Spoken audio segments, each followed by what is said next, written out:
Maybe அது சின்ன ஸ்க்ராட்சாவும் இருக்கலாம். நீங்க போறது டூ வீலர், ஆப்போசிட்ல வந்தது லாரியா இருந்துச்சுன்னா, நம்மளே இல்லாம கூட போகலாம். இங்க ரூல்ஸ் ஆஃப் லிவிங்கிற ஒரு விஷயம் முழுமையா அந்த கதையில சொல்லப்பட்டிருக்கு. இதுல என்னப்பா இருக்கு ரூல்ஸ் ஆஃப் லிவிங் அப்படிங்கிற மாரி நீங்க கேட்குறீங்களா? இந்த கடவுள சிவபுராணம்ல எப்படி சொல்லியிருக்காங்க?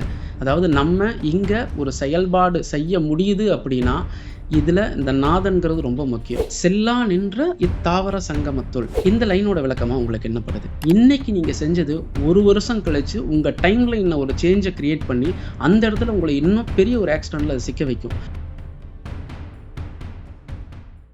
ரூல்ஸ் அண்ட் ரெகுலேஷன் உங்களுக்கு ஒரு புரிதல குடுத்திருக்கும்னு நெனைக்கிறேன். ஆனா, ரூல்ஸ் அண்ட் ரெகுலேஷனுக்கும், ரூல்ஸ் அண்ட் ரெஸ்ட்ரிக்ஷன்ஸ்க்கும் ரொம்ப பெரிய டிஃபரன்ஷியேட்லாம் இல்லைங்க. ஆனா, ரொம்ப பெரிய டிஃபரன்ஷியேட் இருக்கு. ரூல்ஸ் அண்ட் ரெகுலேஷன்ல நம்ம அத பைகாட் பண்றதுக்கு நெறைய நேரத்துல ட்ரை பண்ணுவோம். ரீசன் அது நம்மள அடுத்த இடத்துக்கு மூவ் பண்ணும். அது ஒரு பொருள் சார்ந்த உலகத்துல நடக்கிற ஒரு விஷயம். பொருள் சார்ந்த உலகம்னா, எனக்கு கொஞ்சம் டைமுக்கு முன்னாடி போயிறணும். இந்த விஷயத்த இப்படி பண்ணிறணும். இப்படி பண்ணா எனக்கு இதெல்லாம் கிடைச்சிரும். அப்படிங்கிறக்காக நம்ம அந்த ரூல்ஸ் அண்ட் ரெகுலேஷன மீறுறதுக்கு நெறைய நேரம் ட்ரை பண்ணுவோம். சில நேரத்துல அத செய்யவும் செய்வோம். அதற்கான விளைவையும் நம்ம ஏதோ நேரத்துல அனுபவிக்கவும் போறோம். ஆனா, இதுல ரூல்ஸ் அண்ட் ரெஸ்ட்ரிக்ஷன்ஸ் ஒண்ணு இருக்குதுங்க. இந்த ரூல்ஸ் அண்ட் ரெஸ்ட்ரிக்ஷன்ஸ் இருக்கு இல்லையா? இதத்தான் நீங்க ஆக்சுவலா பிரேக் பண்ண வேண்டிய இடம். இந்த இடத்த பிரேக் பண்ணா மட்டும் தான், இந்த கடவுள் படைச்ச உலகம் ஏன் சொர்க்கமா இல்லாம நரகமா இருக்குங்கிறத உங்கனால புரிஞ்சுக்க முடியும். அத பிரேக் பண்ணாத வரைக்கும், இந்த உலகம் எப்பவுமே நரகமா மட்டும் தான் இருக்கும். இந்த நரகம் அப்படிங்கிறது என்ன தெரியுங்களா? இது இங்க வாழ்வியல்ல இல்ல, நம்ம மனசுல தான் இருக்கு. ரூல்ஸ் அண்ட் ரெஸ்ட்ரிக்ஷன்ஸ் இது எதன் மூலமா நம்ம மேல புகுத்தப்படும்னு சொல்லி நினைக்கிறீங்க? ரொம்ப மேஜரா சொல்லணும்னா, இனம், மதம், மொழி, உணவு முறை, ஜாதி இப்படி ஒரு 5, 6 விஷயத்துல நம்ம மேல இந்த ரூல்ஸ் அண்ட் ரெஸ்ட்ரிக்ஷன்ஸ் ரொம்ப இயல்பா புகுத்தப்படும். அது எங்கிருந்து தெரியுங்களா? குழந்தையா பொறந்ததிலிருந்தே அந்த விஷயம் நமக்குள்ள புகுத்தப்பட்டுட்டே தான் இருக்கும். ரெஸ்ட்ரிக்ஷன்ஸ் இருந்துட்டே தான் இருக்கும். அந்த ரெஸ்ட்ரிக்ஷன்ஸோட பிரச்சனை என்ன தெரியுங்களா? அத உங்கனால மீற முடியாது. மீறணும்னு நெனச்சாலும், உங்களுக்கு சில விஷயத்த ஸ்டாட்டிக்கா சொல்லி வச்சுருவாங்க. நான் இது வந்து இந்த மதம், இந்த மொழி அப்படியெல்லாம் சொல்லவே இல்ல. நீங்க எதுல எடுத்துட்டீங்கனாலும் இது இருக்கும். எல்லாத்துலயுமே தான் தான் பெருசுங்கிறத எல்லாருமே சொல்லிட்டே தான் இருப்பாங்க. ஆனா, இங்க தான் தான் பெருசுங்கிறது ஏதாவது இருக்கான்னு சொல்லி கேட்டீங்கன்னா, இருக்கு. அத வள்ளுவர் ரொம்ப அழகா சொல்லியிருக்கிறாரு. "வையத்துள் வாழ்வாங்கு வாழ்பவன் வானுரையில் தெய்வத்துள் வைக்கப்படும்." இந்த குறளோட அர்த்தம் புரிஞ்சிருச்சுன்னா, யாரு உயரியவங்க அப்படிங்கிறது எல்லாத்துக்குமே புரிஞ்சிரும். அதுல அவர் ரொம்ப சிம்பிளா சொல்ட்டாரு. "உன் வாழ்க்கைய நீ உனக்கு பிரயோஜனமாவும், மத்தவனுக்கு பிரயோஜனமாவும் வாழ்ந்துட்டேன்னா, நீ தெய்வத்துக்கு நிகரானவன்." அப்படிங்கிறதோட அர்த்தம் தான் அது. ஆனா, இங்க நம்ம என்ன நெனைக்கிறோம்னா, நான் ஒரு இனத்துல பொறந்துட்டேன். நான் ஒரு மதத்துல வந்துட்டேன். நான் ஒரு மொழியில பொறந்துட்டேன். நான் ஒரு ஜாதியில பொறந்துட்டேன். நான் ஒரு உணவு முறைய ஃபாலோ பண்றேன். ஸோ நான் தான் சுப்பீரியர். நான் இத ஃபாலோ பண்றேன்னா, எனக்கு கீழ் இருக்கிறவன்லாம் என்னை விட கம்மி தான். அப்படிங்கிற எண்ணம் தான் இங்க நெறைய பேத்துக்கு வழி வழியா ரொம்ப இயல்பா எல்லாத்தோட மனசுலயும் புகுத்தப்படுது. இந்த எண்ணம் நமக்குமே இருக்கும். ஏன் எனக்குமே இருக்கும். எனக்கே அது தெரியாது. நான் இப்படியான ஒரு ஆளான்னு சொல்லி. அந்த மொமெண்ட் கிரியேட் ஆகும்போது தான் எனக்கு தெரியும். ஓ! நானும் அப்படித்தான் இருக்கிறேனான்னு சொல்லி. இத ரொம்ப இயல்பா பார்த்தோம்னு வச்சுக்கங்களேன். நான் ஒரு புது ட்ரெஸ் எடுத்து போடணும்னு ஆசைப்படுறேன். ஆனா 10 வருஷத்துக்கு முன்னாடி நான் எடுத்த ட்ரெஸ் தான் எனக்கு ரொம்ப புடிச்சிருக்குது. இப்ப இந்த 10 வருஷத்துக்கு முன்னாடி எடுத்த ட்ரெஸ்ஸ போட்டுட்டே அந்த புது ட்ரெஸ்ஸ என் மேல போடுவனா?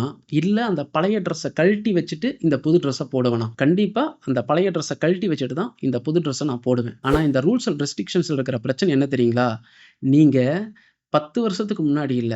பல 100 வருஷத்துக்கு முன்னாடி யாரோ ஒருத்தரு ஸ்டாட்டிக்கா தச்சு வச்ச ட்ரெஸ்ஸ மட்டுமே தான் நம்ம போட்டுருக்கோம். நமக்கு புதுசா ஒரு ட்ரெஸ் போடணும்னு ஆசை வந்தா கூட, அந்த ஆசைய இவங்களோட ரெஸ்ட்ரிக்ஷன்ஸ் தடுத்துட்டே தான் இருக்கு. இது உங்களுக்கு முதல்ல முழுசா புரியணும் அப்படின்னா, உங்க மனசு முதல்ல நிர்வாணமாகணும். இந்த மனசு நிர்வாணமாகணும் அப்படிங்கிறதோட விளைவு என்ன அப்படின்னா, நமக்குள்ள தேவையில்லாம சில விஷயத்த புகுத்தி வச்சிருக்காங்க இல்லைங்களா?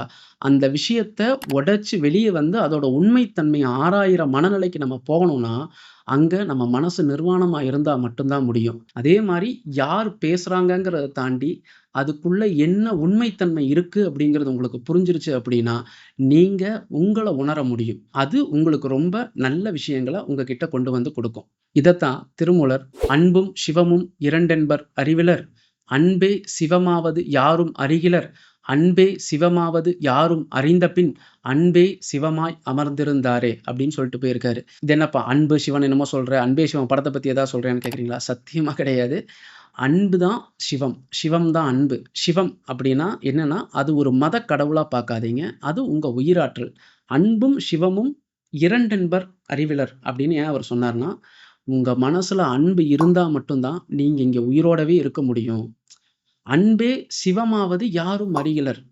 இங்க அன்பு தான் உன்ன வாழவே வைக்குது அப்படிங்கிறது நெறைய பேத்துக்கு தெரியாம இருக்கும். ஆனா, அன்பு தான் உன்ன வாழ வைக்கிறதுங்கிறது உனக்கு புரிஞ்சிருச்சு அப்படின்னா, அதுக்கப்புறம் நீ அன்பே சிவமா ரொம்ப ஆனந்தமா இருப்ப. அதாவது இந்த உலகத்துல வேற எந்த உயிர் மேலயோ, வேற எந்த இனம் மேலயோ, வேற எந்த மொழி மேலயோ, எந்த விஷயத்தினாலயும் உனக்கு உன் மனசுல ஒரு உறுத்தல் வராது. நீ அன்பா நிறைஞ்சிட்டேன்னா, உன்ன சுத்தி அன்பு மட்டும் தான் நிறைஞ்சிருக்கும்.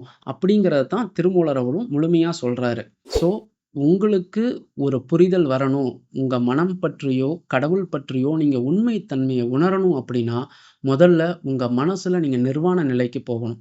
நான் சொல்ற நிர்வாண நிலைங்கிறது 10 வருஷமா, இல்ல 100 வருஷமா உங்க மேல போட்டு வச்சிருக்கிற அந்த தேவையில்லாத துணிகளெல்லாம் தூக்கி வீசிட்டு, புதுசா சரியான கேள்விய கேட்டு உங்களுக்கான துணிய நீங்க எப்ப போடுறீங்களோ, அது உங்க புரிதலா மாறும். அப்படி அது உங்களுக்கு புரிதலா மாறிருச்சு அப்படின்னா, உங்க வாழ்க்கை என்னைக்குமே ஆனந்தமா தான் இருக்கும். இன்னும் மனம் பத்தி ஒரு தெளிவான விளக்கம், மனம் பத்தி ஒரு விஷயத்த தெளிவா புரிஞ்சுக்கணும் அப்படின்னா, சித்த சக்தி ரகசியம் அப்படின்னு நம்ம ஒரு வகுப்பு எடுத்துட்டு இருக்கிறோம். விருப்பம் இருக்கிறவங்க கீழ தெரியிற கான்டாக்ட் நம்பருக்கு உங்க பேரு, வயசு, ஊரு, நீங்க என்ன பண்றீங்க அப்படிங்கிறத மெசேஜா சென்ட் பண்ணுங்க. இது ஒரு கட்டண வகுப்பு தான். நீங்க அதுக்கு மெசேஜ் பண்ணுங்க. அதுக்கான டீட்டெயில்ஸ் நம்ம அதுல தருவோம். கண்டிப்பா இந்த பதிவு மூலமா உங்களுக்கு ரூல்ஸ் அண்ட் ரெஸ்ட்ரிக்ஷன்னா என்ன? ரூல்ஸ் அண்ட் ரெகுலேஷன்னா என்ன? கடவுள் தன்மைனா என்ன? அதே நேரத்தில கடவுள் படைச்ச இந்த உலகத்தில ஏன் கெட்டது நடக்குது? அப்படிங்கிறத பத்தி உங்களுக்கு ஒரு புரிதல் வந்திருக்கும். இதே மாரி இன்னொரு நல்ல பதிவுல நான் உங்கள சந்திக்கிறேன். என்னைப் போன்றே என் எதிரே அமர்ந்திருக்கும் அனைத்து சக உயிர்களும் வளமுடன் வாழ்க! நன்றி.